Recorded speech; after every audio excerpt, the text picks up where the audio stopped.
லாரோட் மாத்தாங் சலாமா பகுதிகளில் நேற்றிரவு பெய்த பலத்த மழையால் வெள்ளம் ஏற்பட்டதைத் தொடர்ந்து தைப்பிங்கில் உள்ள 4 தற்காலிக நிவாரண மையங்களில் 65 குடும்பங்களைச் சேர்ந்த 202 பேர் இடம்பெயர்ந்துள்ளனர். பேராக் பேரிடர் மேலாண்மை குழுவின் கூற்றுப்படி தாமான் காயா பல்நோக்கு மண்டபம், எஸ்கே சிம்பாங், எஸ்கே மாத்தாங் ஆகிய மையங்கள் இரவு 8:30 மணிக்கும், அதனைத் தொடர்ந்து எஸ்கே மாத்தாங் கிளுகூர் மையம் இரவு 10:30 மணிக்கும் திறக்கப்பட்டன.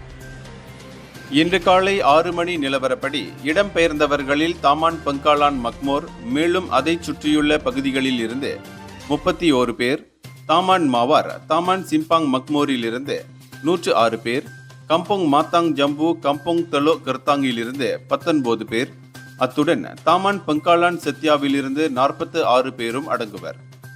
இதனிடையே நிலைமையை அதிகாரிகள் தொடர்ந்து உன்னிப்பாக கண்காணித்து வருகின்றனர். இந்தியர்களின் இதய குரல் மக்களோசை.